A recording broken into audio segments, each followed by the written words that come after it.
तो नमस्कार दोस्तों, एक बार फिर से। तो हम क्या पढ़ रहे थे, गोंडवाना डायनेस्टी, और गोंडवाना डायनेस्टी में हम हृदय शाह तक कवर कर लिए थे। तो इससे पहले थोड़ा सा हम यहाँ पे देख लेते हैं कहाँ तक पढ़ लिए थे। तो यहाँ पे मधुकर शाह के बाद हम पढ़ लिए थे प्रेम शाह तक। प्रेम शाह हमने क्या देखा था कि यहाँ मुग़ल सम्राट कौन राज कर रहा था, यहाँ पे औरंगजेब। और प्रेम शाह के कंटेम्प्रेरी जो समकालीन थे, यहाँ पे कुछ राज्य थे, बुंदेला राज, बघेल राज। ठीक, तो दोस्तों ये कंटेम्प्रेरी चल रहे थे, और गोंड राज तो था ही, गोंड अपन पढ़ ही रहे हैं। ठीक, तो यहाँ पे क्या हुआ था, जुझार सिंह, जैसा ये जुझार सिंह प्रेम शाह पर आक्रमण किया, प्रेम शाह को मार देता है, चौरागढ़ गढ़ पर अधिकार कर लेता है। ठीक, जुझार सिंह घायल होकर चौरागढ़ के जंगल में जाता है तो गोंड लोग मार देते हैं। ठीक, तो यहाँ तक की कहानी हम कवर कर लिए थे।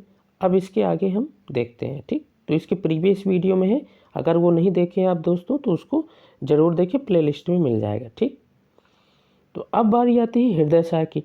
तो हृदय शाह के यहाँ पे देखते हैं हम। अब मुग़ल शासक कौन आ गया था, मुग़ल शासक शाहजहाँ आ गया था। ठीक, औरंगजेब के बाद शाहजहाँ आ गया था। ठीक, और यहाँ पे जो बुंदेलखंड में था, तो बुंदेलखंड में जुझार सिंह के बाद कौन आ गया था, पहाड़ सिंह। ठीक, तो पहाड़ सिंह बुंदेला दोस्तों आ गया था। ठीक, अब क्या देखते हैं कि पहाड़ सिंह के भाई को मार दिया गया था जुझार सिंह, तो पहाड़ सिंह अब बदला लेगा। तो क्या करता है, पहाड़ सिंह हृदय शाह पर आक्रमण कर देता है। ठीक, तो हृदय शाह पर जब आक्रमण करता है तो हृदय शाह शरण लेने के लिए कहाँ जाता है, बघेलखंड के अनूप सिंह के पास। ठीक, तो बघेलखंड के राजा अनूप सिंह के पास हृदय शाह क्या करता है, यहाँ पे शरण लेता है। ठीक, अब पहाड़ सिंह को जैसे ही पता चलता है कि यहाँ पे हृदय शाह बघेलखंड के शासक अनूप सिंह के यहाँ शरण लिया है, तो वो वहाँ पे भी आक्रमण कर देता है। अब क्या होता है कि यहाँ पे शाहजहाँ, तो दोस्तों थोड़ा सा ये पॉइंट भी देख लें, पत्नी इनकी चिमनी रानी। ठीक, हृदय शाह की पत्नी चिमनी रानी। अब क्या होता है कि शाहजहाँ को आक्रमण के बारे में पता चलता है, तो वो आक्रमण को रोक देता है और हृदय शाह को पूरा क्षेत्र वापस दिलाया। लेकिन चौरागढ़ उन्होंने नहीं वापस किया। बघेलखंड के शासक अनूप सिंह ने, पहाड़ सिंह आक्रमण कर रहे हैं ना, तो पहाड़ सिंह ने जो चौरागढ़ थी वो ये बोले कि हम पूरा राज्य वापस कर सकते हैं, लेकिन चौरागढ़ नहीं देंगे। तो चौरागढ़ नहीं देने का एक कारण है दोस्तों, चौरागढ़ एक इतनी ज़्यादा सुरक्षित राजधानी थी जिसके चारों तरफ ऐसे दलदली एरिया था कि वहाँ पे आक्रमण करना बहुत ही मुश्किल था। इसलिए पहाड़ सिंह बोला कि चौरागढ़ नहीं देंगे, बाकी पूरा क्षेत्र वापस ले लो। ठीक, तो अब क्या होता है कि चौरागढ़ नहीं मिलता जैसे ही हृदय शाह को, तो हृदय शाह क्या करता है, अपनी राजधानी किसको बना लेता है, रामनगर को। ठीक, तो यहाँ पे जब रामनगर राजधानी को बना लेता है तो यहाँ पे एक अभिलेख, अक्सर दोस्तों आप सुनते होंगे कि रामनगर का अभिलेख किस गोंड शासक से संबंधित है, तो ये क्वेश्चन आ जाता है। तो ध्यान रखना दोस्तों, ये इम्पोर्टेंट पॉइंट है यहाँ पे कि रामनगर अभिलेख किस शासक का है, यहाँ पे गोंड शासक हृदय शाह का रामनगर अभिलेख है। और रामनगर अभिलेख से कुछ हमें बहुत ही इम्पोर्टेंट इन्फॉर्मेशन मिलती है, कुछ महत्वपूर्ण जानकारी मिलती है कि रामनगर अभिलेख में क्या है।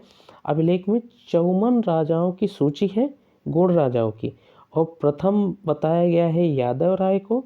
ठीक, और 54th जो राजा है अपने आप को मेंशन किया है हृदय शाह ने। ठीक, तो रामनगर अभिलेख इतना इम्पोर्टेंट है कि 54 राजाओं की सूची बताता है, प्रथम राजा यादव राय को बताता है, और 54th जो राजा है हृदय शाह खुद को मेंशन किया है। ठीक, तो रामनगर अभिलेख ये इम्पोर्टेंट है, अक्सर ये पूछ लिया जाता है क्वेश्चन में। ठीक, अब क्या होता है दोस्तों कि महोबा से पंसारियों को बुलाता है, महोबा से पंसारियों को बुलाता है और हृदय नगर बसाता है। तो महोबा से पंसारियों को बुलाकर हृदय नगर बसाता है और पान की खेती प्रारंभ कराता है। अब पान की खेती पंसारियों नाम से ही क्लियर हो रहा है। ठीक है दोस्तों, चलिए तो आगे देखते हैं। अब हृदय शाह के कुछ निर्माण कार्य हैं। तो पत्नी हम जिन जैसे देख लिया था चिमनी रानी, तो चिमनी रानी के लिए एक महल बनवाता है, ठीक। और एक बघेल पत्नी थी, उसके लिए बघेलिन महल थी। यानी चिमनी रानी के लिए बेगम महल, बघेल रानी के लिए बघेलिन महल, ठीक है दोस्तों। ये 2 महल बनवाता है। और इसका दीवान जो था भगत राय, तो भगत राय के लिए भगत राय की कोठी बनवाता है। दल बादल महल, मोती महल, ये दोनों महल कहाँ बनाता है? रामनगर मंडला में, ठीक है दोस्तों।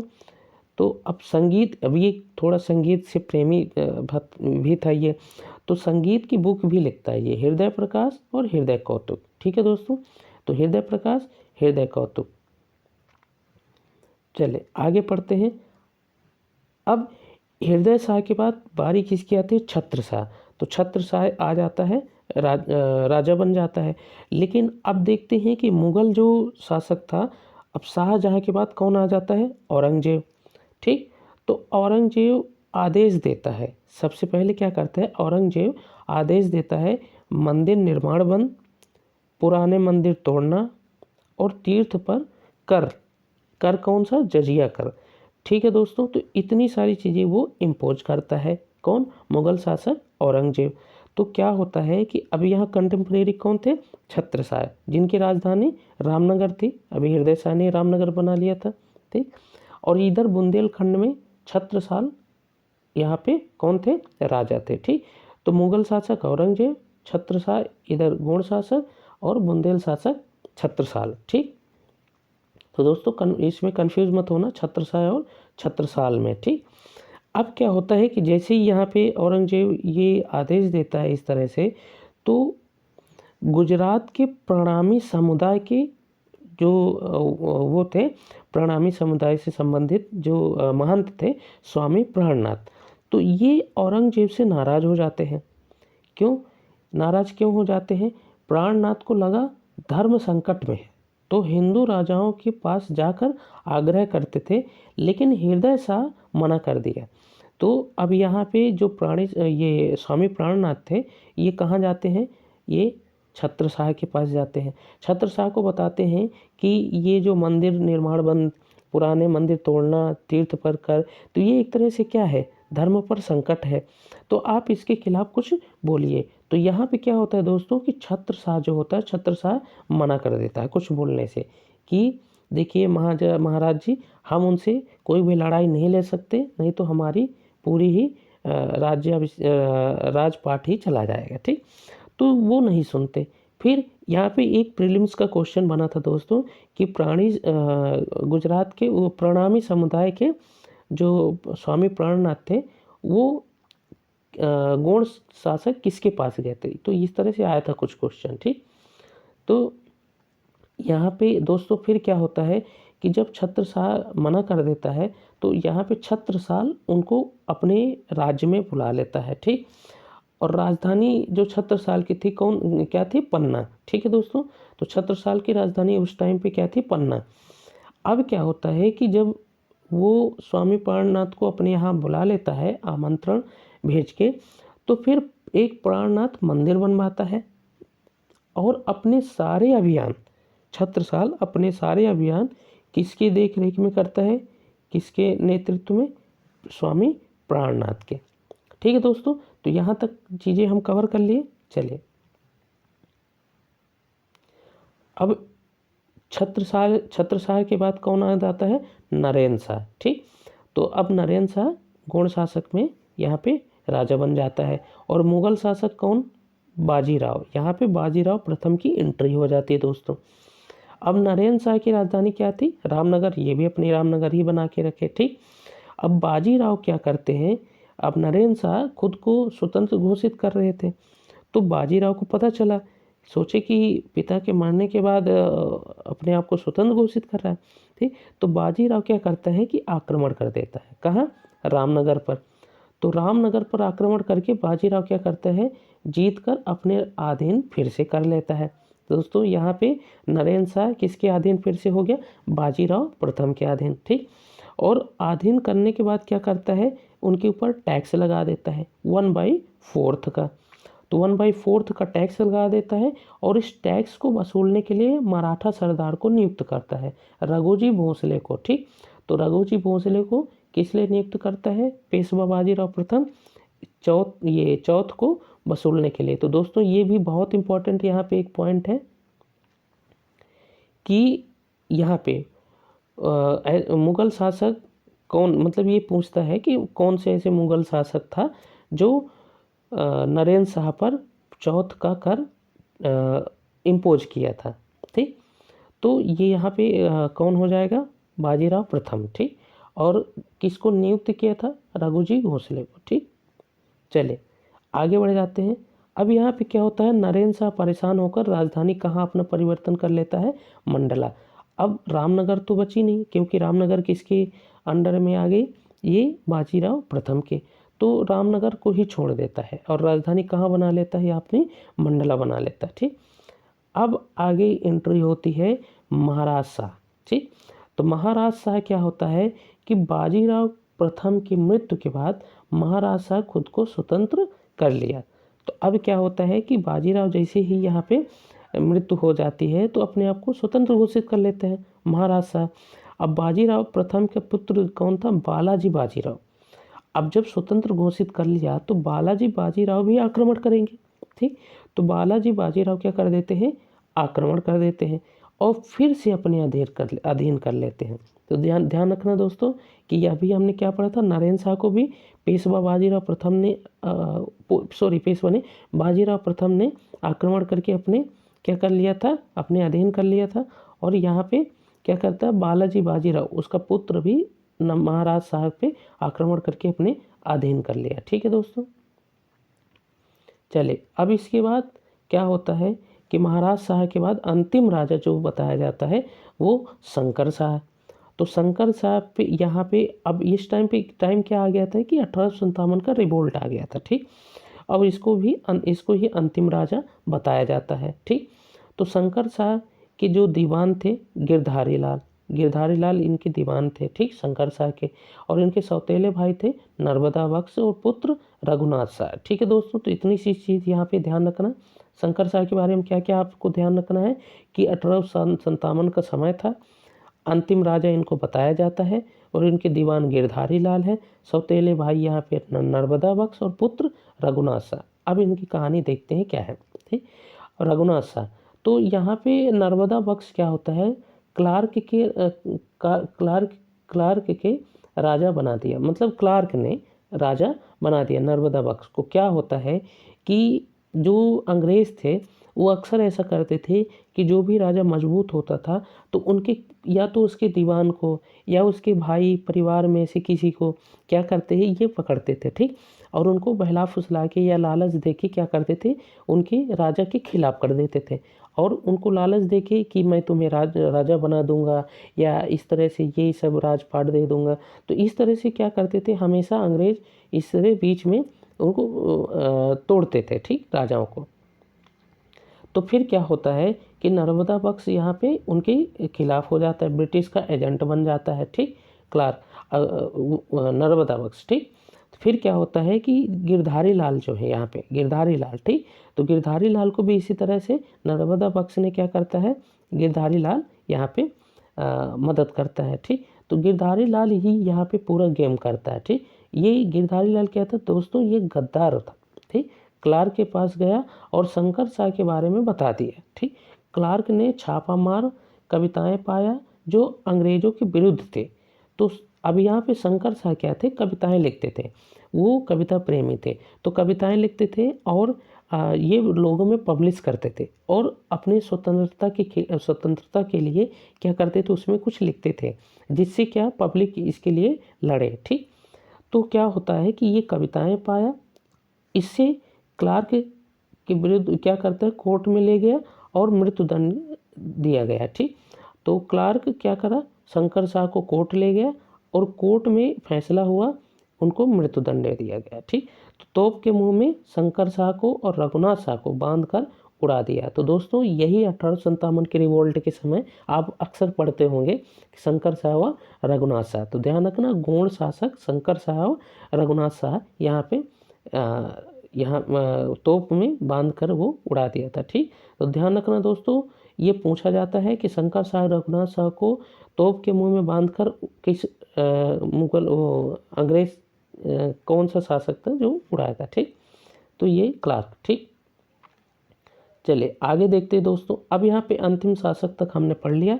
ध्यान रखना 1857 के रिवोल्ट के समय तक हमने पढ़ लिया। ठीक, तो गौड़ शासक वहीं पे क्या हो जाता है दोस्तों, एंड हो जाता है। ठीक, अब यहाँ पे बारी आती है administrative system of Gondwana state. ठीक, तो इनके हम सब कुछ ऐसे पढ़ेंगे, एडमिनिस्ट्रेटिव सिस्टम पढ़ेंगे, ठीक, रेवेन्यू सिस्टम यहाँ पे पढ़ेंगे, फिर इसी तरह से पूरा इसमें अपन बहुत अच्छे तरीके से आर्ट एंड कल्चर पढ़ेंगे। ठीक, तो ये सब कुछ बिल्कुल हैंड रिटन में हमने लिखा है और बहुत ही अच्छा है दोस्तों, जिससे आपको कोई भी क्वेश्चन इधर उधर नहीं जाएगा और पूरा क्वेश्चन आपका कवर हो जाएगा, मेंस का भी प्रीलिम्स का भी। मेंस भी बहुत अच्छे से आप इससे लिख सकते हैं। तो दोस्तों ध्यान रखना, अगर आपको पीडीएफ वगैरह चाहिए तो आप कमेंट सेक्शन में बताइएगा, तो हम एक टेलीग्राम चैनल बना के उसमें डाल दिया करेंगे। ठीक है दोस्तों, तो एडमिनिस्ट्रेटिव सिस्टम में थोड़ा सा देख लेते हैं, फिर इसको आगे हम कवर करेंगे। Administrative system of Gondwana state. ठीक, क्या क्या पढ़ेंगे यहाँ पे, स्टेटस ऑफ किंग पढ़ेंगे, मतलब राजाओं की क्या स्थिति थी। ठीक, प्रशासनिक व्यवस्था में हम यहाँ पे प्रशासन में देखेंगे कि कौन कौन से ऑफिशियल्स थे, मतलब अधिकारी थे। ठीक, और विलेज का एडमिनिस्ट्रेशन, मतलब गांव का कैसे प्रशासन चलता था।